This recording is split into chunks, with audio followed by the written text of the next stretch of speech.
Game Pocket Edition, our show in its concentrated form for gamers by gamers. I'm Hex. And I'm Barjo. This week, the cooperative destructive mayhem of Army of Two, the Devil's Cartel. Chaos down here! Houston, drive! Hold on! Before we get to that though, a selection of fine indie games to cleanse your palate. First up, the mysterious, the wistful Bientot. French for soon, the summer. Bientot is a PC game that mines the work of French novelist Marguerite Duras for a surreal experience that involves long walks on the beach and a coffee shop rendezvous with strangers for wine and chess. It's a bit of an existential exploration of relationships and just how lonely one can feel even in the presence of the one they love. Rien d'autre arrivera dans ma vie que cet amour pour vous.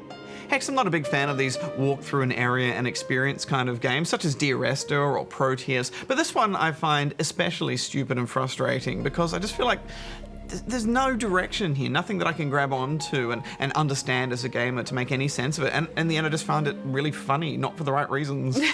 Yeah, it all is trying really hard to be an artistic experience, isn't it, with its poignant, floaty lines of dialogue and the ability to blink and sip wine, but it all ends up being quite repetitive and boring, really.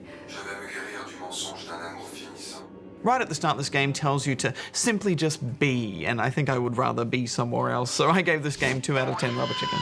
There were a couple of moments that made me stop and think. I don't know, either way, I gave it 3.5. And now for something completely different. Ridiculous Fishing is an arcadey iOS title with beautifully designed pixel art. First, you steer your fishing lure as deep into the ocean as you can go, which means avoiding all the sea life on the way down. Then you need to hook as many fish as you can as the line starts reeling back to the surface, whereupon you have to, of course, shoot the fish to claim your cash. To get your hook down to lower depths, there are upgrades to buy, such as a toaster that zaps any fish that touch your line on its way down. And the tilt mechanic works well as you plunge the murky depths. There's no reason not to play this. It's like the perfect mobile game. It looks and sounds great, it's got a really fun mechanic, and there's no microtransactions. I gave it 9. Good music too, I gave it 9 as well. Next up, time for some puzzling. Penumbear looks cute, but it can be one tough game. You play the bear with the scarf who must perform precisely timed jumps to collect keys and exit the level. There's a creative use of light and shadow in the game, with light beams providing you with a solid platform to land on, which of course means they can go out in an instant.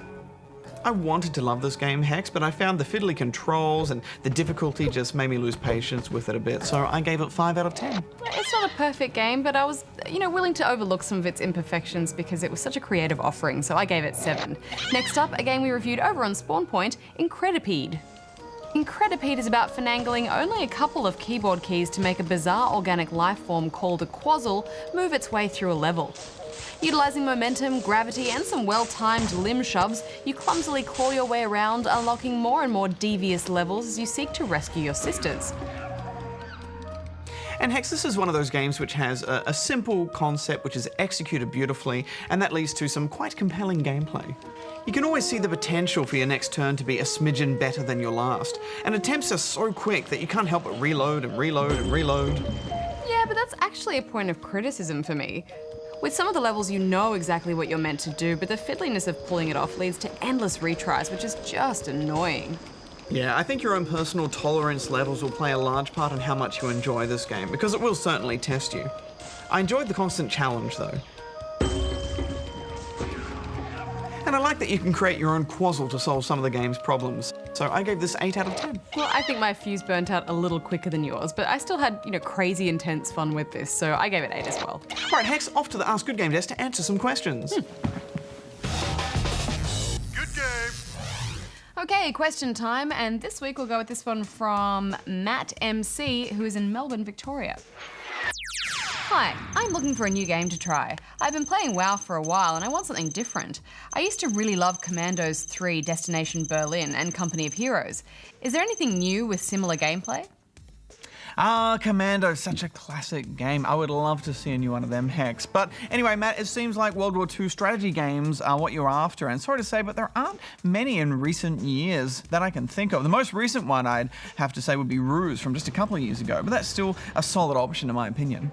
Yeah, otherwise if you're just looking for good strategy games in general, then you're spoilt for choice. We always love our Total War games. And the latest Shogun was great. And the upcoming Rome 2 looks amazing as well.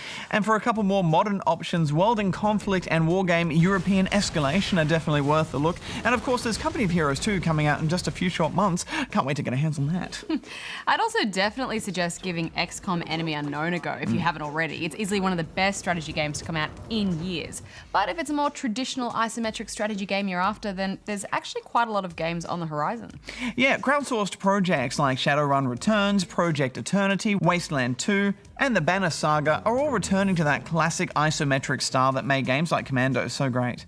Well, plenty of options there, really. So, Badge, I think it's time for You Review. And what do you think they should review this week? Well, while we're on the topic of strategy, let's see what people thought of Starcraft Heart of the Swarm. Destination, Zerg Space. Confirm. Confirmed. But let's start off with Mexican Bullfrog, who had this to say.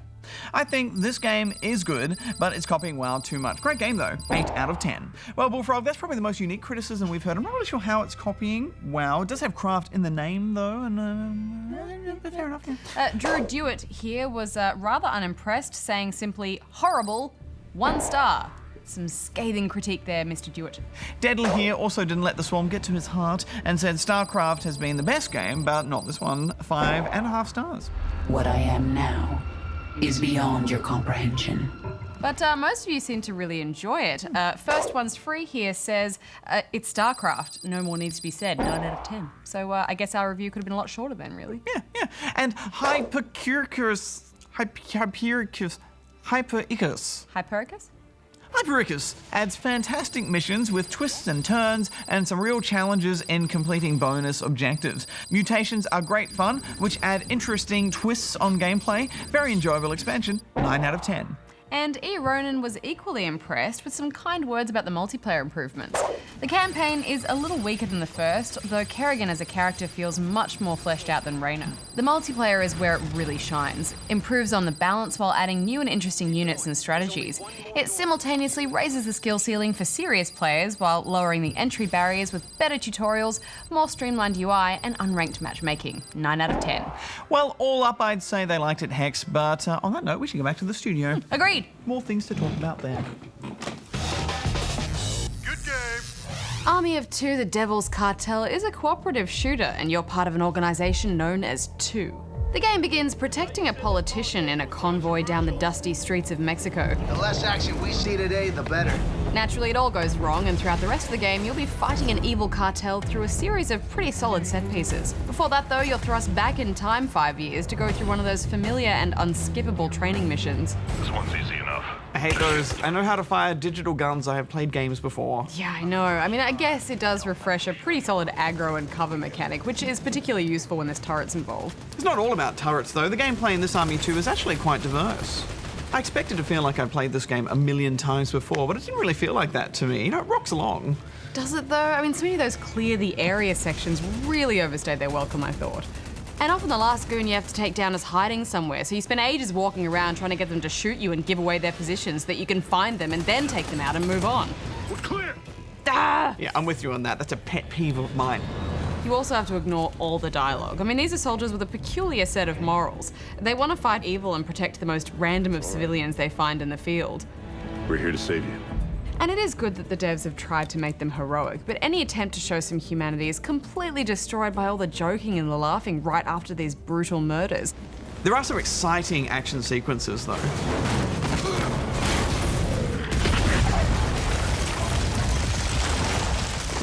Yeah, the destruction really adds a lot. Your cover is often blown away. And when you fill up your kill meter, you can unleash hell with infinite ammo and invincibility. It's not an I win button, enemies are still very much a threat when it's over, but it gives you a break. Yeah, those mayhem sections are so visually exciting too.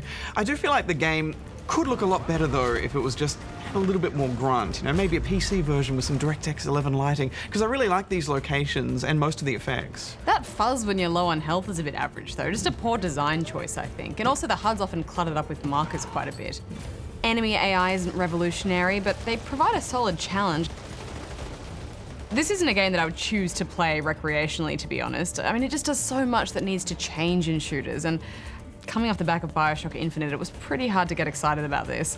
Yeah, it's kind of like having a wonderful roast dinner with Bioshock and then having a 3 a.m. kebab with Army of Two. Both are still quite tasty, but one of them is pretty bad for you. At first, Tex, I was completely on the same page with you. You know, shooters are changing and we want more out of them, and this has all of those conflicting moral slaughterhouse kind of things that we're so used to seeing. But then the mechanics of the game started to present themselves more clearly, and I started to really enjoy the combat and the teamwork of the game.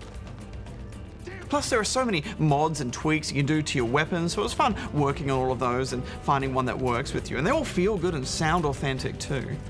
I think this game has been getting a bit of a bad rap. It's a pretty good game, and I like the way that when you first meet anyone online, you always do the standard bob up and down greeting, often for ages. Let them take our targets. That was the plan. I mean, I think that's fair, but there was nothing in this that I could really connect with, and I can't help it if I want and expect more from a shooter now, so I gave it 5 out of 10. I gave it 7.5 out of 10. Good game. Well, that's it for your bite-sized portion of Good Game this week, and don't forget you can see our full show on Tuesday nights, 8:30 p.m. on ABC2. Yes, it's going to be a battle of the superheroes with Injustice Gods Among Us.